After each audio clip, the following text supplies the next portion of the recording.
Hello दोस्तों, welcome back to my channel Priyanka Dreams. कैसे हैं आप सभी लोग। सबसे पहले सुबह की सुप्रभात।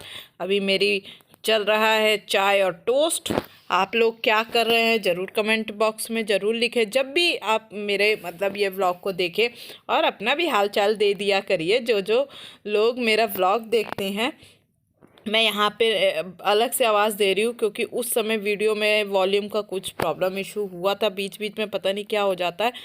तो इस व्लॉग में आपको अधिकतर 2 दिन के वीडियो देखने को मिलेंगी क्योंकि मर्ज कर दिया गया है और बीच में टाइम नहीं मिला, तो मैंने सोचा लाओ मर्ज करके एक व्लॉग बना दिया जाए। आप लोग को मुझे लगता है अच्छा लगेगा, बेहतर लगेगा। और आप लाइक शेयर कमेंट ज़रूर करना। और हाँ, अगर चैनल में नए हैं तो बिना सब्सक्राइब किए आगे आपको नहीं बढ़ना है। कोई बात नहीं, अगर आप बढ़ना भी चाहते हैं तो बढ़ सकते हैं। मेरा फ़र्ज़ था, मैंने बोल दिया। आपको अच्छा लगता है तो सब चैनल को सब्सक्राइब ज़रूर करें अगर नए हैं तो चलिए आगे आप व्लॉग में बने रहिए। यहाँ मैं बना रही हूँ खाना क्योंकि मुझे सुबह जाना हो। ये मैंने अभी धनिया इसमें डाली है और बना रही हूँ सब्जी क्योंकि देर हो रही है मुझको बहुत ज़्यादा। टाइम से 9 बजे मुझे पहुँचना ही पहुँचना है हर हाल में। अब रोज आई गरम है भाई, गरम है। तो बस अब हमारा काम होने वाला है फटाक से जल्दी से। इधर मैंने रोटी के लिए मैंने चढ़ा दिया है तवा। उसके बाद हम रोटी सेकेंगे।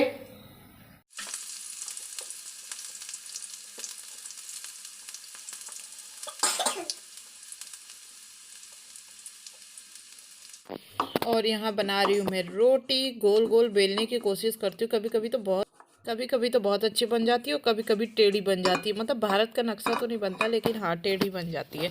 देखिए ये गांव के स्टाइल में, बिल्कुल गांव के, सॉरी कह रही हूँ, मम्मी के स्टाइल में बढ़िया चपाती को नहीं, लोई को पहले ही घुमाते हुए और हमारी रोटी है तैयार। ये देखिए गोल गोल। सो आई एम रेडी और अब मैं जा रही हूँ अपने काम पे। फिर उसके बाद आप लोगों से मिलती हूँ।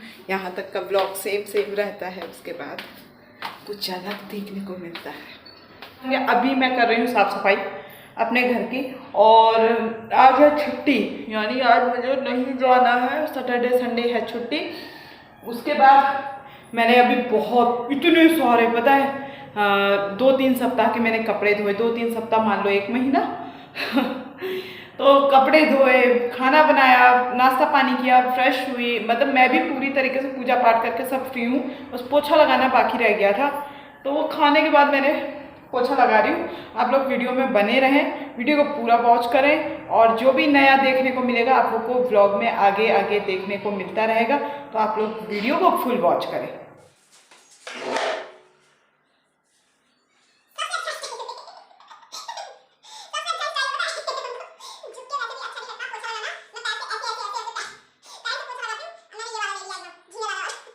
बढ़िया, एक बार भिगाओ लिक्विड डाल के, वो जो फिनाइल आता है, और पूरे घर पे लगा दो। अभी तो आपने देखी, बहुत आसानी होती है। बस हाथ तो घुमाना है, पैर वैर ज्यादा नहीं घूमते। हाँ बढ़िया। आप लोग भी इस्तेमाल करें इसी को। अब मैं हो गई हूँ फाइनली रेडी अपना काम करके। और आज है छुट्टी, ऐश करेंगे ऐश। समझ रहे हैं आप लोग। ये अलग का एंजॉयमेंट है, खुशी है यार। जिंदगी को खत्म हो जाना है ना। तो जी लो यार, जी खोल के जी लो यार, बढ़िया से, है ना। तो मुहावरे छोड़ना मेरा काम नहीं कर रहा है। चलिए कोई बात नहीं। अभी मुझे जाना है थोड़ा सा नीचे, भाभी बुलाई हुई हैं, उनके पास कुछ काम है। देन उसके पहले मैं कुछ पेट पूजा कर लूँ क्योंकि मैंने खाना नहीं खाया है। एक पराठा खा लूँ, उसके बाद दूसरा कोई काम करेंगे। ये हमारा खाना हो गया है तैयार और अब हम खाएंगे खाना पहले, फिर उसके बाद दूसरा कोई काम करेंगे। इसको रख देते हैं यहाँ और टेबल को लगा देते हैं। सॉरी, गलती से इधर उधर हो जाता है। टेबल को लगाएंगे यहाँ और ले आते हैं पानी।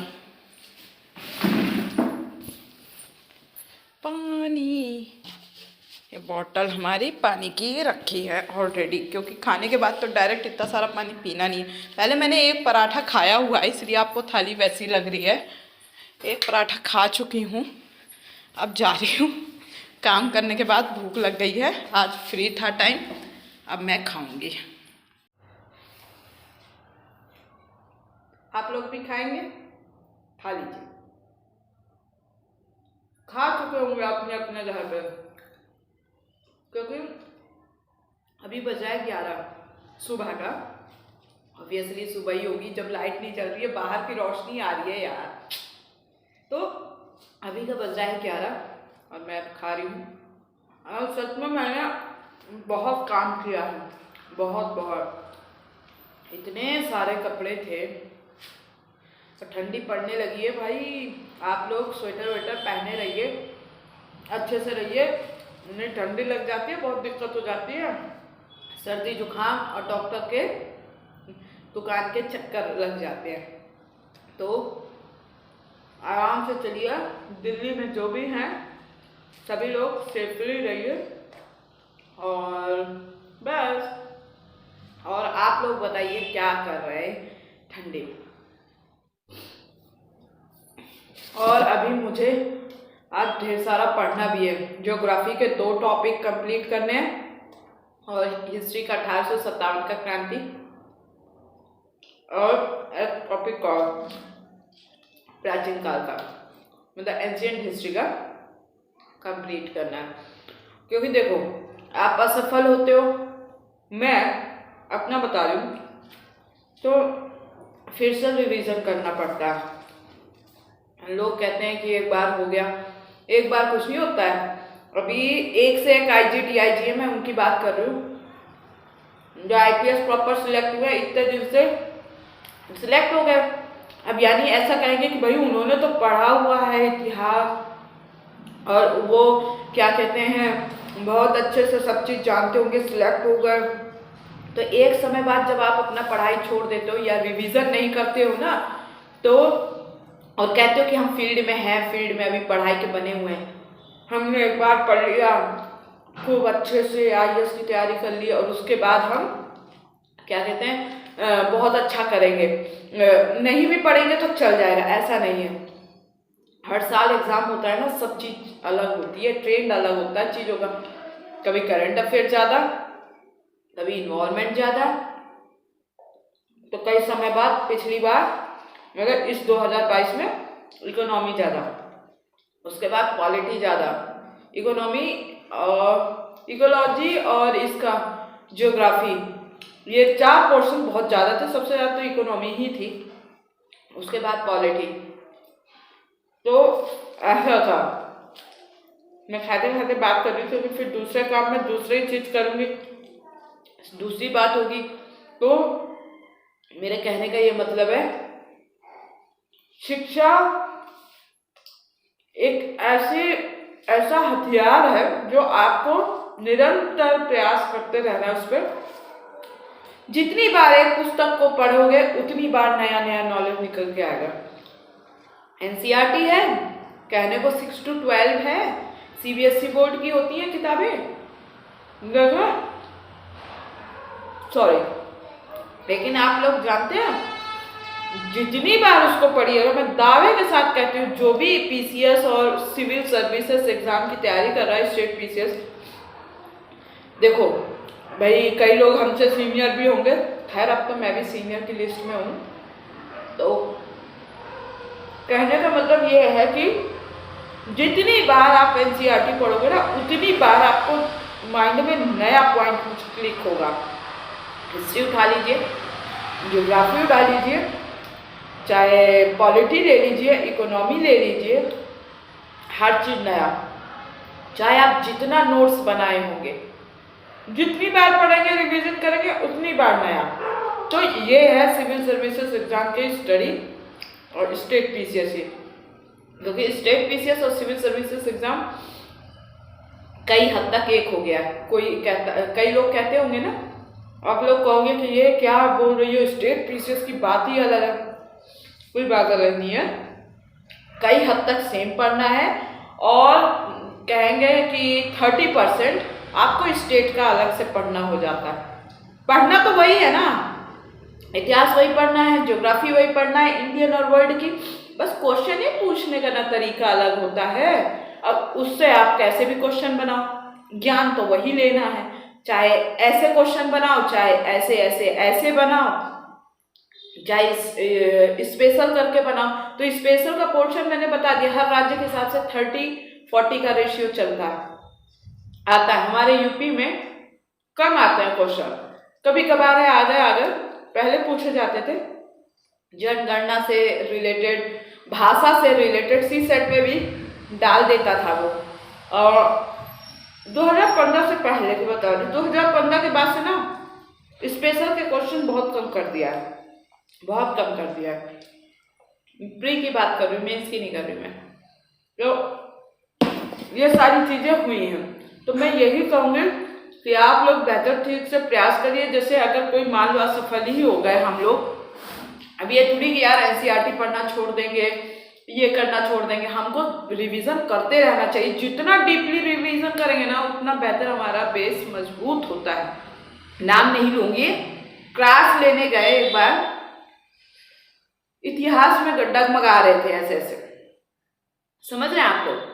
भैया आप तो इतनी बड़ी पोस्ट में ऑब्वियसली पढ़े हो, तो रिवीजन जब नहीं होता है तो आप चाहे कोई भी बड़ा पद हो, पढ़ के जरूर सिलेक्ट होते हो।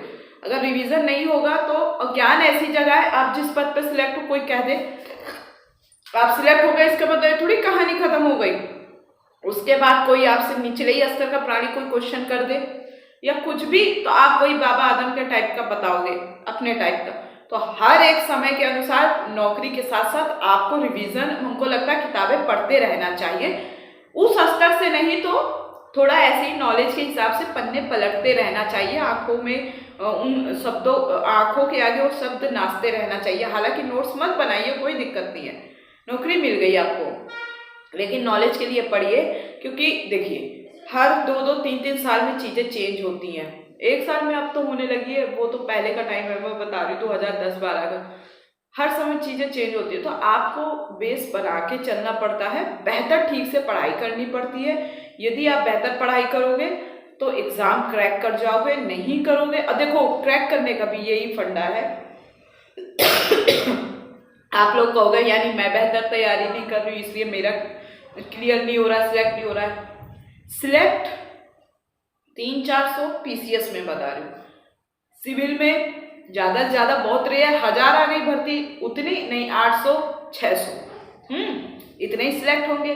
अब ये थोड़ी 8-9 लाख बच्चा पढ़ता है तो 8-9 लाख में 1 लाख बच्चा भी कैपेबल नहीं होगा, सक्षम नहीं होगा, योग्यता नहीं होगी उसके अंदर सिलेक्ट होने की। होगी पर होना कितने का है? 600-800 का है, ज़्यादा का नहीं होना है। अब लास्ट में आप अंतिम चरण तक पहुंचते हो, लास्ट में आपका लक काम करता है, थोड़ा सा, ज़्यादा नहीं, ठीक है। पूरी मेहनत 1-1.5% लक लास्ट में, उसके मेहनत के साथ साथ। अब ये नहीं लक के सहारे बैठ गए, भगवान के सहारे धूपबत्ती दिखा रहे हो और पढ़ाई नहीं कर रहे हो, नहीं, ये गलत बात है।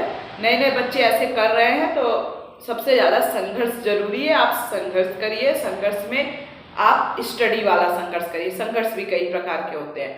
फिर फाइनेंशियली कई बच्चों को दिक्कत आती है पढ़ाई के दौरान, तो आप उसका भी मैनेजमेंट करिए। 18-20 साल से ऊपर हैं, माता पिता पे निर्भर होना भी ठीक नहीं है। मैं भी एक समय बाद 2017-18 के बाद मैं पैसे नहीं ले रही हूँ मम्मी पापा से। मैं कोशिश करती हूँ कैसे भी करके मैं अपना लूँ। अब मेरी एक आदत है, मेरी अगर शादी भी हो जाएगी ना तो मैंने अपना दिमाग में बांध रखा है, पिता और पति दोनों पे निर्भर नहीं रहूंगी जीवन भर, चाहे 10 ही हजार कमाऊं। मैं एक बात बता रही हूँ, इससे ज्यादा ही कमाऊंगी। अगर 10 ही, मतलब 10 से ऊपर ही होगा, टीचर ही होगा। अगर सरकारी नहीं रखी तो प्राइवेट में देख रहे हो, पीएचडी होल्डर भी बेचारे 5-5, 10-10 हजार रुपए कमा रहे हैं, 3-3 हजार रुपए में काम कर रहे हैं। मुखर्जी नगर में लाइब्रेरी में बच्चे, मैं बता रही हूँ जो सिविल की तैयारी करते, भाई सबके घर से समस्या आना शुरू हो जाती है। एक समय बाद 1.5 से 2 साल आपके घर से बेहतर पैसा आता है, उसके बाद फिर अगर ज़्यादा ही अंडरस्टैंडिंग उनकी अच्छी है आपके और माता पिता के बीच में, तो पैसा आएगा और मतलब कि पैसा अगर पैसे वाले घर के हो तो आएगा, नहीं तो वो भी नहीं आता, चाहे फिर अंडरस्टैंडिंग जितनी अच्छी हो, जब पैसे ही नहीं है तो कहाँ से भेजेंगे। तो एक समय बाद अपनी चीज़ों को पूरी करने के लिए भी आपको अपने लिए खुद के लिए प्रयास करना होगा। तो मेरा ये मानना है कि आप मेरी इस वीडियो से कुछ ना कुछ तो सीखे होंगे। मैं भी लड़ रही हूँ, मुझे देख के तो पता है कई लोग कहेंगे अरे तुम पढ़ाई थोड़ी करती होगी तभी तुम्हारा सिलेक्शन नहीं हो रहा। ये ना आप लोगों के दिमाग की उपज है। जो लोग, वो भी लोग मेरा ब्लॉग देखते हैं, इसलिए मैं ये यहाँ पे बोल रही हूँ कि पढ़ाई नहीं करती होगी। भाई जितनी मेहनत कर रहे हैं ना वो मैं जानती हूँ, दिखाने वाली मेहनत नहीं करती हूँ मैं पढ़ाई भी दूसरे के आगे नहीं करती। अब तो ब्लॉग बनाने लगी तो दुनिया देख रही है ना, पहले की बात बता रही हूँ। मैं पढ़ाई करना भी दूसरे के आगे नहीं पसंद करती हूँ। भगवान की दया से मुझे कभी शेयरिंग में, हॉस्टल में भी रही ना, तो शेयरिंग का मुझे कभी नहीं मिला। एक दो बार मिला भी, लेकिन कभी नहीं। मैं अकेली ही रही, चाहे छोटे से कमरे में रही, लेकिन अकेली रही। सबसे ज़्यादा कि पढ़ाई के दौरान आपको फाइन, बाहर रह रहे हो, अगर बाहर हो तो, घर में हो तो घर में भी दिक्कत आती है पैसों की। ऐसा नहीं है, किताबें इतनी कॉस्टली हैं, करंट अफेयर्स आपको पढ़ना है, न्यूज़पेपर आपको पढ़ना है। आप अगर सिविल सर्विसेज एग्जाम की प्रिपरेशन कर रहे हो या अन्य किसी भी सरकारी नौकरी की तैयारी कर रहे हो, तो आपको पहली बात तो देश दुनिया की खबरों से अपडेट तो होना है, गली मोहल्लों की नहीं, देश दुनिया की खबरों से अपडेट रहना है। गली मोहल्ले से ही देश दुनिया बनता है, लेकिन वो वाली औरतें वाली जैसी बात का अपडेट नहीं रखना है। आपको बेहतर तरीके से पढ़ना है, न्यूज़पेपर पढ़ना है, और इसमें भी पैसा लगता है। आप मंथली भी देखिए, जो मंथली की चीज़ें हैं वो भी, उसमें भी जैसे करंट अफेयर्स, ये मैं अभी रिपीट कर रही हूँ, करंट अफेयर्स है, न्यूज़पेपर है, करंट अफेयर्स की 2-3 मैगजीन्स आपको पढ़नी पड़ती है। वो तुरंत नहीं, लेकिन धीरे धीरे जब आपका एक्सपीरियंस होता है तो आपको लगता है नहीं यार इस मैगजीन से भी चीज़ें आती हैं, इससे भी आती है, लोग पढ़ लेते हैं। वैसे तो करंट अफेयर्स सेम ही होता है, लेकिन ये होता है कि 1-2 पॉइंट इसमें एक्स्ट्रा दिया है, 1-2 पॉइंट इसमें एक्स्ट्रा दिया है। बता रही हूँ, मैं कोई झूठा एक्सपीरियंस नहीं बताती हूँ। आप पढ़िए अंतिम क्षण तक खूब पढ़िए, इतना पढ़िए कि आपका कहीं सिलेक्शन हो जाए। दम लगा दीजिए, जिसे कहते हैं ना, एकदम बस लग जाइए। मोटिवेशन जरूरी है, पर मोटिवेशन आपके दिल से आना चाहिए, देख करके नहीं। कभी कभी कोई चीज़ें देख करके होती है, दिल से चीज़ें होनी चाहिए। और मजबूरी, जब तक आपके ऊपर मुसीबत नहीं आएगी ना, तब तक आप अपने पैरों पे भी नहीं खड़े होगे। और पैरों पे खड़े होने का मतलब केवल सरकारी नौकरी ही नहीं है, प्राइवेट भी है, लेकिन आप अपनी जो भी कर रहे हो उस पर बेहतर करो, महारती हासिल करना वो करो। क्योंकि हमारा भारत देश के लोग एक से एक बलवान, ताकतवर और दिमाग से तेज हैं, मुझे ऐसा लगता है और मेरा विश्वास भी है। और सभ्य तो है ही, कुछ को छोड़ के कई लोग होते हैं असभ्यता से अपनी चीज़ों को प्रदर्शित करते हैं, तो उनका कोई दोष नहीं है, वो चाहते ही हैं वैसे बने रहना। तो यहाँ पढ़ाई से बात शुरू हुई थी ओवरऑल, और ये ब्लॉग मेरा यहीं पढ़ाई पे ख़त्म हो रहा है। अगर आप लोग को मेरी वीडियो अच्छी लगी हो तो लाइक शेयर कमेंट करें, चैनल में नए हैं तो चैनल को सब्सक्राइब करें। और लास्ट में चंद कुछ लाइन में बोल रही हूँ, कविता मुहावरे नहीं है, ऐसे ही सिंपल बोल रही हूँ कि मेहनत जरूर करिए, इतनी मेहनत करिए कि रात दिन एक कर दीजिए। होना ना होना बात की बात है, उसे छोड़िए, लेकिन मेहनत करिए। जिस रास्ते में आप जा रहे हो उसके लिए, जिस फील्ड में आप जा रहे हो उसके लिए करिए। आप मेहनत कर रहे हो और साथ साथ में सोच रहे होगा कि नहीं होगा, होगा कि नहीं होगा, उससे आपका डिस्ट्रैक्शन होता है। आप बस सोचो कि आईएएस है, आईएएस की तैयारी, सिविल सर्विसेज एग्जाम की तैयारी कर रहे हैं और ये चीज़ें पढ़ना है, पेपर देंगे, होगा तो अच्छी बात, नहीं होगा तो नहीं होगा। क्योंकि कई बच्चे डिप्रेशन में गए हैं, इससे बहुत प्रॉब्लम क्रिएट हुई है। तो मैं नहीं चाहती कोई बच्चा डिप्रेशन में जाए। खुदा ना खास्ता, भगवान ना करे, अगर कभी सिलेक्शन नहीं होता है तो आप अपनी ज़िंदगी को खत्म या नष्ट ना करें। और भी रास्ते हैं, बेहतर रास्ते का चयन करें और अपने रास्ते के महारथी बने, योग्यवान बने।